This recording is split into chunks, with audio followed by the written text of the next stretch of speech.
J'ai fait un lead scoring démographique et un lead scoring intent data. Donc en fait, il y avait toute la partie démographique, ça va être leur pays, job title, le nombre d'employés. Donc ça, c'est des choses qui nous intéressent beaucoup pour qualifier, savoir si un lead est qualifié ou pas. Donc ça lui donne un score sur 100. Et à côté de ça, on cumule ça à un autre score qui est plus intent data. Donc ça va être sur à quel point il est fan de nous, à quel point il ouvre des emails, il visite des pages et puis quelle page il visite.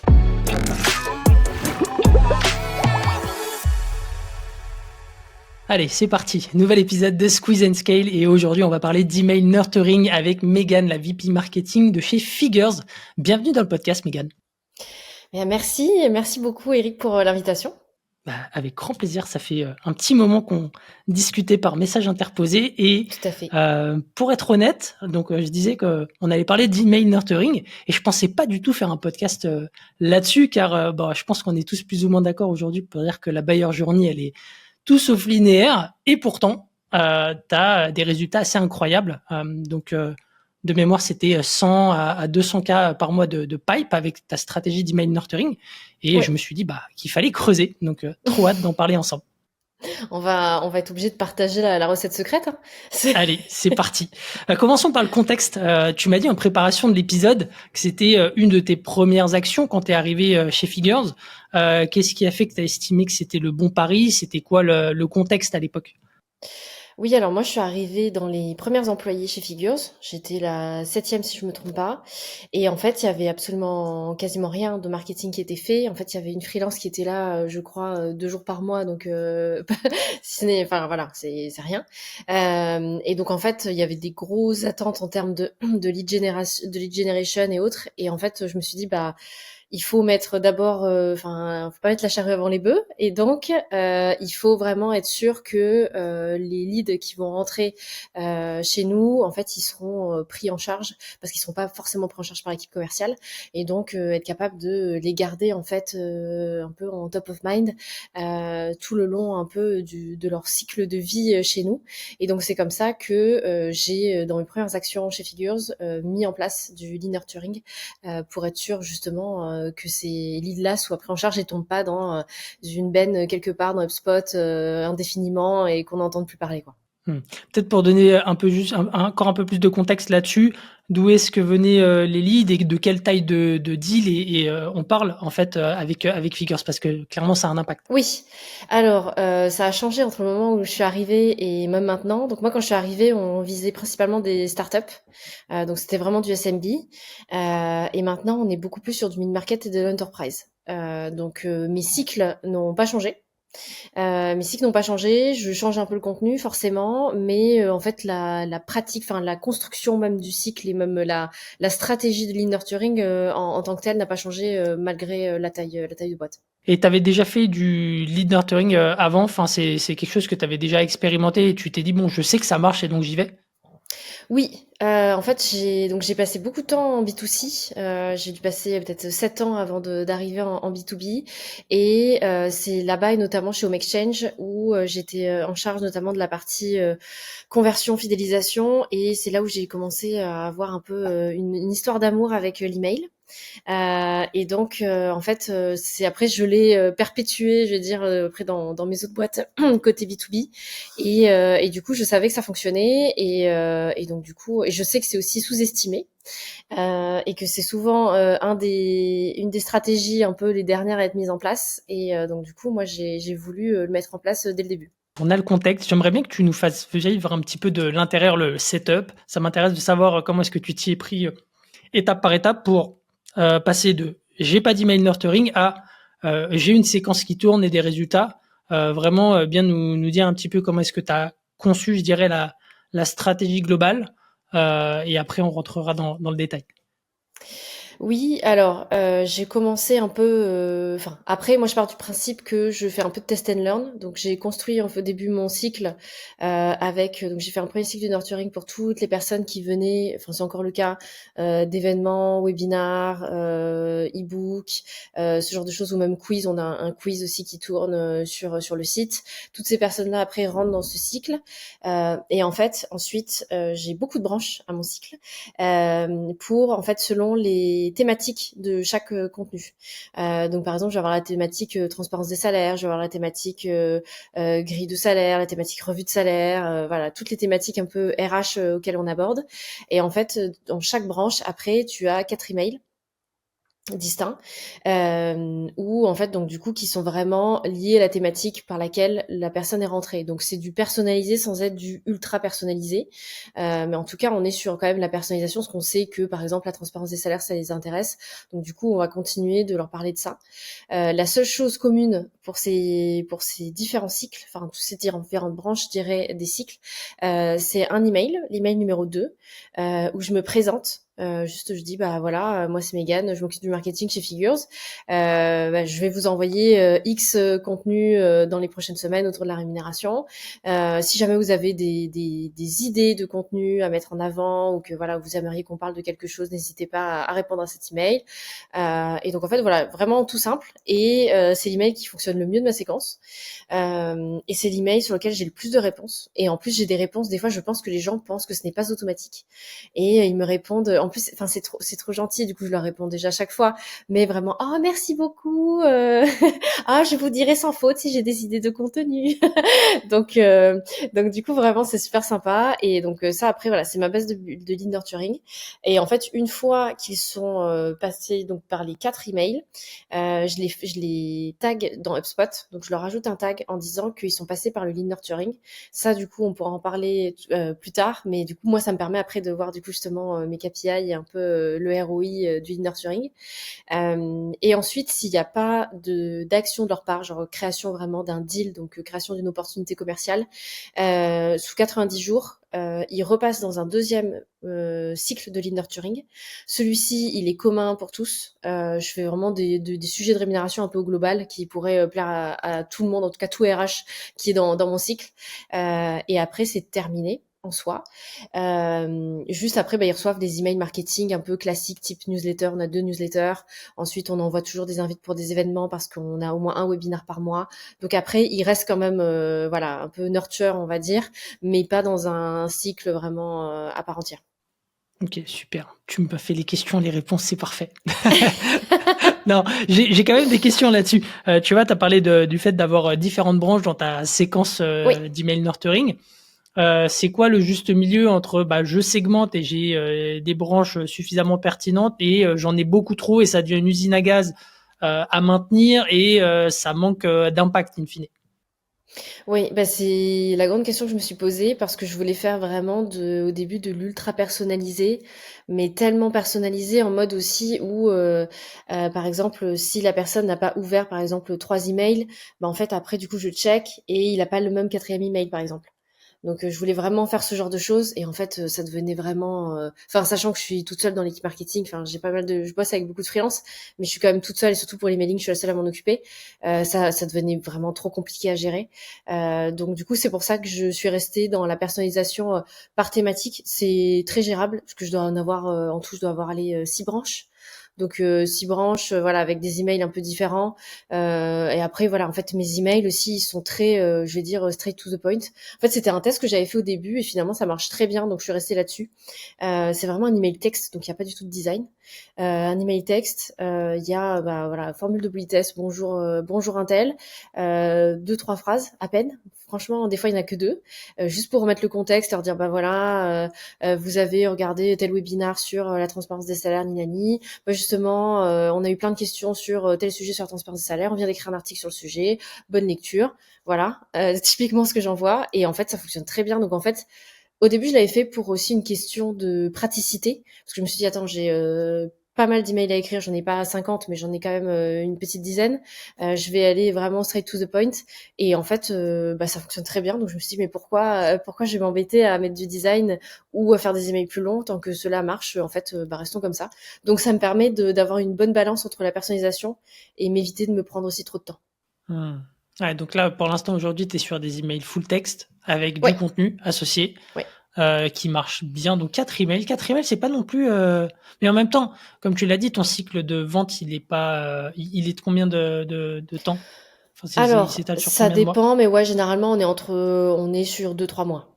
Ok, ok, ok, ok. Et la fréquence à laquelle tu envoies les emails dans ta séquence, elle est Alors, c'est une grande question, j'ai fait beaucoup de tests, je suis encore en train de tester, parce que du coup, au tout début, quand j'ai monté mon cycle de l'e-nurturing, j'étais encore sur les bases un peu B2C que j'avais avant, et donc du coup sur des fréquences très courtes. Et donc, et après je me suis dit, mais en fait, peut-être que c'est un peu, bah du coup, il passe dans le cycle très rapidement, et je me disais, bah en fait, peut-être que ça va un peu trop vite. Et donc du coup, j'ai rallongé. Après, enfin, j'ai fait un premier test en rallongeant, mais je pense que j'avais trop rallongé parce que je mettais 15 jours entre chaque email. Et en fait, je me dis, mais en fait, c'est beaucoup trop. Donc là, maintenant, j'ai un peu coupé la poire en deux. Je suis à une semaine. Je suis à une semaine entre chaque email. Donc, tu vois, ça nous prend un mois, quoi. OK. OK, OK. Non, mais c'est clair que je pense que là-dessus, il y a autant il y a des inspirations à prendre du Mm. B2B, du B2C vers le B2B, mais autant sur la partie fréquence Oui, d'envoi, je pense que on est beaucoup plus sensible sur la oui. partie B2B. Mais pourtant, tu vois, malgré tes tests, je pense que tu n'as pas eu de retour. Non, non, non, Non. j'avais pas non plus des taux de désinscription ou des gens qui m'écrivaient en m'insultant ou quoi que ce soit. Donc, non, non, ça a été, mais je pense que c'était pas l'idéal, quoi. Sur le contenu, juste pour bien saisir la totalité de la séquence, donc à chaque fois, tu pars d'un contenu long qu'ils ont consommé, par exemple, ou en tout cas, un contenu sur lequel il y a une certaine intention, donc Oui, un contenu type webinaire, si je comprends bien, ou oui, le c'est ça. téléchargement Oui, c'est ça. livre E-book, blanc, ce genre de choses. Oui, ouais, et après, tu construis la séquence. OK. tout à fait. Et le vrai enjeu, en fait, c'est comment est-ce que derrière aussi, je pense, tu arrives à détecter les gens qui ont des vraies intentions Mm. derrière l'ouverture de ces emails. Donc la partie scoring, hein, comment est-ce que tu fais pour les passer de MQL à SQL? Qu'est-ce que toi, tu as mis en place jusqu'à présent, preneur de savoir comment est-ce que tu as construit éventuellement ton scoring, les grands paramètres pour qu'on puisse s'inspirer de tes bonnes pratiques? Oui, alors j'ai construit mon lead scoring sur HubSpot. Enfin, il faut savoir que je suis une fan inconditionnée inconditionnelle de HubSpot. Je n'ai pas de part chez eux, mais je fais de leur promo partout. Et donc du coup, moi, je suis sur HubSpot pour tout ce qui est nurturing. Et en fait, ils ont un module pour faire des lead scoring. Et en fait, tant qu'à faire, autant le faire sur HubSpot, sachant que aussi on a tout ce qui est commercial côté HubSpot. Donc tous les deals, tout voilà. Donc en fait, en gros, toute l'équipe revenue de Figures travaille sur HubSpot. Donc déjà ça aussi c'est très pratique pour justement voir le ROI, voir un peu le funnel client, ça c'est vraiment top. Et donc du coup côté lead scoring, ce qu'on a fait c'est qu'en fait on a construit, enfin je me suis pas mal documentée sur le sujet, j'ai vu plein d'articles, de voilà de retours d'expérience et en fait ce que j'ai fait, je suis parlé à beaucoup de pairs aussi sur le sujet et en fait du coup ce que j'ai fait c'est que je l'ai construit en deux. En fait j'ai fait un lead scoring démographique et un lead scoring plus je dirais item data. Euh, donc en fait, il y avait toute la partie démographique, ça va être bah, leur pays, le job title, le nombre d'employés. Donc ça, c'est des choses qui nous intéressent beaucoup pour qualifier, savoir si un lead est qualifié ou pas. Donc ça lui donne un score sur 100. Et à côté de ça, on cumule ça à un autre score qui est plus intent data. Donc ça va être sur bah, à quel point il est euh, je dirais presque fan de nous, mais enfin tu vois à quel point il ouvre des emails, il visite des pages et puis quelles pages il visite, aussi s'il a participé par exemple à nos webinars, tout ce genre de choses en fait ça lui donne aussi un score entre 0 et 100. Et en fait, on fait le mix des deux et ça nous donne un score sur 0 et 100. Et jusqu'à récemment, quand il était à plus de 50, il tombait, donc du coup, il devenait un SQL et il tombait dans la bannette de mon SDR qui, après, derrière, s'occupait d'aller le contacter. Sauf que jusqu'à récemment encore, on est en train, en fait, on est toujours en pleine itération de ce lead scoring là parce on n'est pas super content parce qu'il y a des leads qui sont passés un peu entre les mailles du filet. En fait, la problématique, c'est qu'en fait, on va certainement mettre plus de poids sur l'intent que sur le démographique. C'était justement ma question, Euh, c'est comment est-ce que parce que tu as dit que ouais. tu combinais un Parce peu qu'en fait, les deux voilà, scorings, c'est comment est-ce que c'est du 50-50? Est-ce que tu mets plus de poids sur l'intent, ouais. et voilà. Et en fait, on faisait du 50-50 parce qu'on démarrait juste et on se disait, bah ouais, enfin, c'est quand même aussi intéressant qu'il soit en France versus, par exemple, en Lituanie, et que, voilà, il soit hyper actif avec nous. Et en fait, on se rend compte que on passe à côté de leads qui, du coup, sont extrêmement actifs. Mais vraiment, genre, quand on les voit sur HubSpot, quand on voit leur activité, je me dis, mais en fait, leur journée de travail, ils passent leur temps à checker notre contenu. Et en fait, à côté de ça, ils avaient à peine 50 et donc, en fait, du coup, comme le SDR, lui, prenait et gérait les SQL qui tombaient selon leur score. Donc, c'était à partir de 50, mais s'il en avait un 80, bah, il gérait d'abord celui à 80.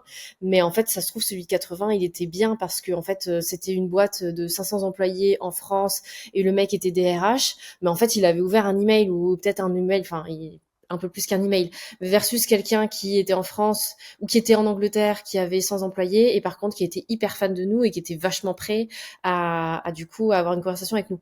Donc du coup, justement, on est en train de repondérer tout ça et de modifier le lead scoring parce qu'en fait, on a vu plusieurs. C'est pour ça qu'en fait, encore en ce moment, je suis vachement la tête dans les leads à vraiment regarder, par exemple, qui vient au webinar, qui, enfin vraiment checker, du coup, voir sur HubSpot quand je vois que voilà, c'est des gens, leur nom quand même commence à me revenir un peu assez fréquemment. Je vais voir leur score et du coup, avec ça, avec l'équipe RevOps, du coup, on essaye d'améliorer basé sur ça en se disant, bah tiens, tel lead, lui, il devrait être plus élevé. Donc du coup, on va voir un peu qu'est-ce qu'il a fait, enfin, quels sont les paramètres sur lesquels du coup on devrait mettre plus de poids pour que du coup ce lead comme ça remonte. Donc on est encore en pleine itération.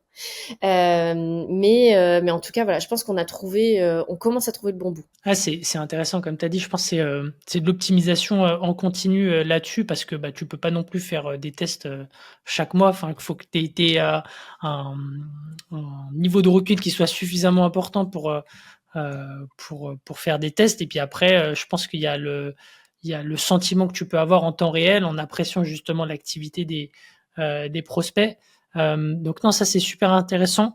Tout à l'heure, tu disais aussi que sur le parti lead scoring, tu avais vu, enfin, tu t'étais pas mal documenté. C'est quoi un petit peu tes convictions, peut-être 2 à 3 convictions là-dessus? Enfin, qu'est-ce que toi, tu retires de tes lectures et de tes expérimentations aujourd'hui qui pourraient servir aux personnes qui nous écoutent? Bah, c'est ce que j'ai retiré de beaucoup de lectures aussi, moi, de ma part. Et c'est vraiment, et tu vois, genre avec mes tests aussi, c'est ce que les tests donnent, en tout cas de notre côté, vraiment la prépondérance de l'intent.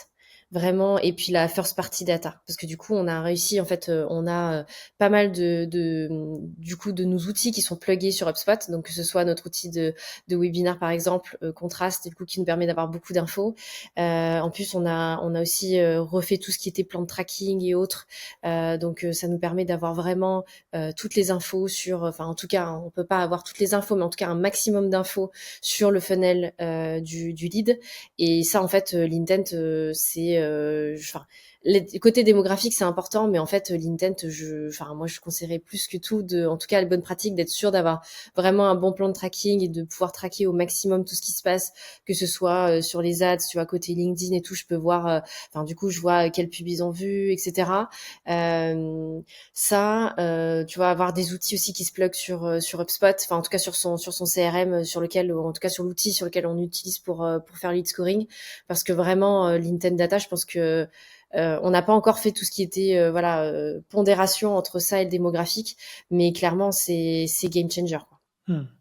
Sur la partie intent, pour que ça soit hyper concret pour les personnes qui nous écoutent, c'est quoi un peu les stats, enfin les critères d'intent auxquels tu prêtes attention aujourd'hui, qui te semblent pertinents, que tu traques au quotidien? Alors, je traque beaucoup de choses, mais en gros, ce qui rentre dans notre scoring, ça va être tout ce qui va être visite de page de figures, mais aussi lesquelles. Par exemple, on porte vachement attention tout ce qui est un peu, parce qu'on fait beaucoup d'articles de blog, mais aussi des articles de blog, tu vois, très thought leadership. Donc pas du vraiment SEO pur pour ranker, ça on en fait un peu, mais principalement du thought leadership. Et donc du coup aussi, ça nous permet de voir un peu je dirais le stade de maturité du lead. Parce que du coup, on a vraiment des articles de blog où on va vraiment rentrer dans des détails certains de tout ce qui est politique de rémunération, etc. Et des choses sur lesquelles on peut aider les gens. Et donc, du coup, on se dit, bah tiens, s'il lit ça, en fait, bah il a telle problématique. Et en tout cas, il est suffisamment mature sur ces problématiques-là. Et du coup, on peut lui parler et il va comprendre et il va être capable de mettre le prix parce que il sait en fait la valeur qu'on lui apporte. Donc, il y a tout ce genre de choses. Il y a ce que je parlais donc des webinars contrastes. Donc du coup, ça ça pareil, je fais beaucoup de pubs pour cette plateforme-là, AdWebinar.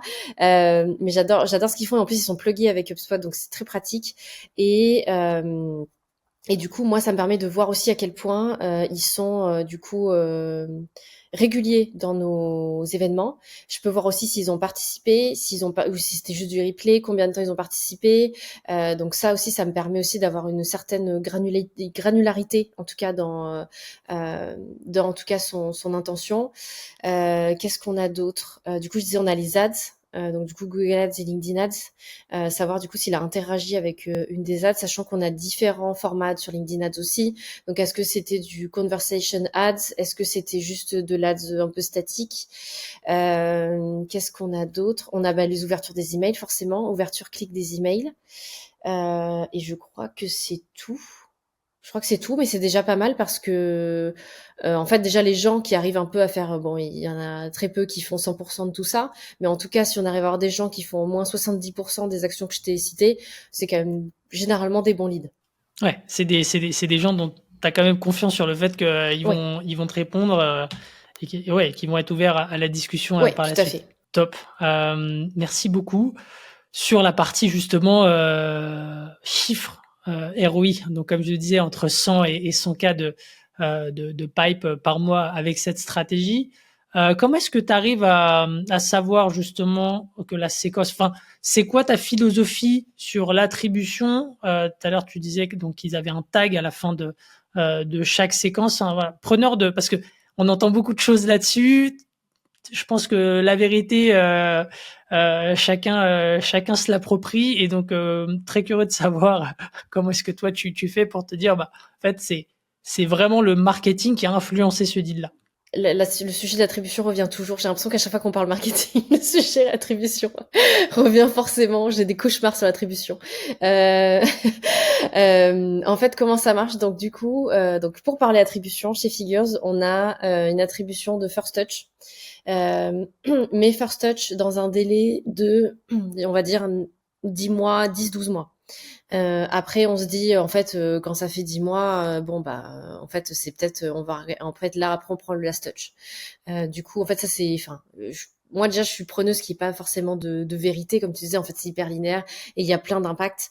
Et en fait, on est un peu, enfin, en tout cas, moi, en tout cas, à mon stade, je suis pas capable d'avoir tous les impacts. Et déjà, il y a beaucoup aussi de dark funnel, hein, donc ça aussi, on en est conscient. C'est juste, en fait, avoir une attribution où en tout cas on est clair entre sales et marketing. Ça c'était au moins c'était le truc qui était le plus important.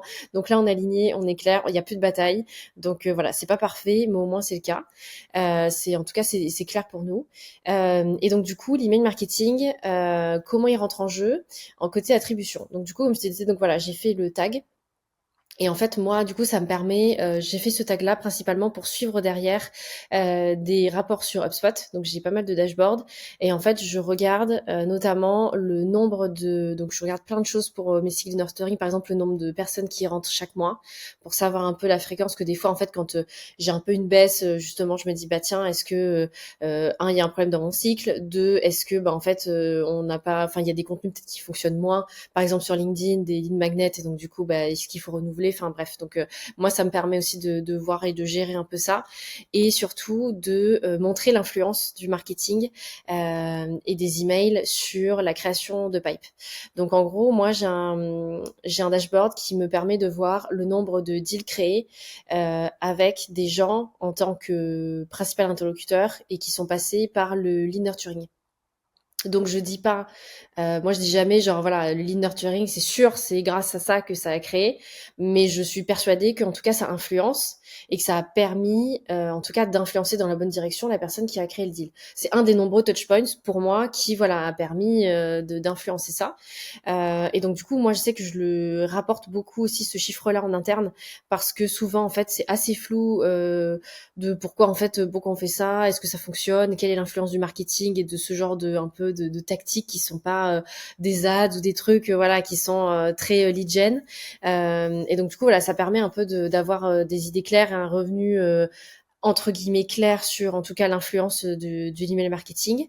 Et après il y a une autre attribution, ça va être tout ce qui est, bah tu vois je parlais de last touch pour ceux qui dataient de plus de 10-12 mois, et en fait j'ai de plus en plus d'emails, enfin par de pipe vraiment direct de l'email, donc de gens qui du coup, sont arrivés, je vais dire une bêtise, par l'outbound il y a 1 an et demi, n'ont jamais converti. Et en fait, là, il y a 1 mois, ils vont convertir parce que, en fait, c'est suite à un email, par exemple une newsletter, ils ont checké un contenu, après ils ont demandé une démo. Ça arrive assez souvent. Et donc, du coup, maintenant, par mois, la source vraiment provenant pure de l'email, en last touch, je pense qu'on est entre, je pense pas loin de 50K par mois, entre 25 et 50K par mois en last touch vraiment d'attribution liée à l'email marketing. Donc du coup voilà, donc il y a vraiment un peu le côté dark de l'influence de lead nurturing, et après le côté vraiment concret où j'ai des emails très beaucoup plus là c'est plus de l'email ponctuel qui généralement du coup convertit, mais pas pour autant pas du tout sales, hein. C'est vraiment une newsletter voilà classique, qui du coup permet aussi d'avoir l'attribution email marketing et qui du coup remonte de plus en plus en termes d'attribution de deal. Super intéressant là-dessus. J'aime bien l'approche. Et bon, après, je pense que, comme on se l'est dit, il y a pas de vérité là-dessus. Non. Je pense que ça dépend aussi de la relation que tu peux avoir avec les sales. Et c'est pas un long fleuve tranquille dans toutes les boîtes. Tu me disais que, enfin, là aujourd'hui, c'est 100 à 200K de pipe par mois. Combien de temps ça a pris à ramp up et à avoir du résultat pour que les gens puissent se projeter et se dire si demain je commence, je pense que je peux avoir en tout cas des premiers signes de traction à partir de X mois. Bon, après, c'est vrai que ça dépend du cycle de vente, mais voilà. Ouais, ça dépend du cycle de vente, ça dépend aussi du cycle de lead nurturing, parce que voilà, il y en a qui vont durer 2 mois, ou enfin aussi la durée aussi entre voilà les emails et autres. Moi, je dirais que ça a commencé un petit peu à, en tout cas, à avoir de l'influence, pas avant. Enfin, moi, je dirais que c'est presque comparable à du SEO. Moi, j'en ai pas commencé à en avoir avant au moins 3 mois. 6 mois, où j'ai commencé vraiment. Et puis après, maintenant, c'est tous les mois. Maintenant, du coup, c'est récurrent. Mais justement aussi, je te disais, tu vois, que je suivais vachement aussi le nombre d'entrées de gens dans mon flow, parce qu'en fait, moi, je vois l'impact quelques mois plus tard sur le pipe généré. Par exemple, tu vois, genre, je sais plus quel mois c'était. Je pense que ça devait être peut-être décembre dernier. J'avais eu moins de gens qui étaient rentrés. En fait, là, moi, j'ai eu vachement d'impact en février, où en fait, du coup, il y a eu beaucoup moins d'influence de deal, en tout cas généré via le lead nurturing. Donc tu vois, il y a toujours 2-3 mois de décalage pour voir vraiment des vrais impacts, en tout cas dans mon cas précis. Après, j'imagine qu'en B2C déjà c'est beaucoup plus rapide, mais en B2B, ouais, moi j'ai rien vu en tout cas avant 3 mois. Ok, bon. Comme souvent en content, faut prendre aussi, C'est faut ça, faut avoir prendre aussi du un petit temps. peu de patience. C'est ça. Top. Écoute, je pense qu'on a fait le tour. Est-ce que éventuellement tu as un dernier conseil ou un apprentissage à partager là-dessus avant de clore l'épisode? Oui, moi je dirais de pas mal se renseigner sur le sujet, enfin aussi être vraiment preneur de ce que les pairs font, et de pas hésiter en fait justement à jeter un peu des bouteilles à la mer pour un peu savoir ce que les pairs font. Enfin, je sais que moi ça m'a aidé pour le lead scoring, pour justement un peu l'affiner, pour savoir un peu ce que les autres faisaient. Aussi côté email, je sais que Nina Ramen faisait beaucoup de contenu qui était très intéressant côté email, et moi ça m'a beaucoup aidé au début quand j'ai commencé. Donc aussi, je pense que d'ailleurs c'est une des seules qui vraiment pense l'email marketing, en tout cas dans son contenu. Du coup voilà, donc vraiment pas hésiter à vraiment se renseigner sur le sujet auprès de pairs, ou auprès de, en tout cas, la littérature sur le sujet, quoi. Top. Écoute, merci beaucoup, Megan. Merci à toi. C'était super intéressant de décortiquer tout ça. Et puis, j'espère que ça vous inspirera pour votre stratégie d'email nurturing. À très vite pour un nouvel J'espère épisode. aussi.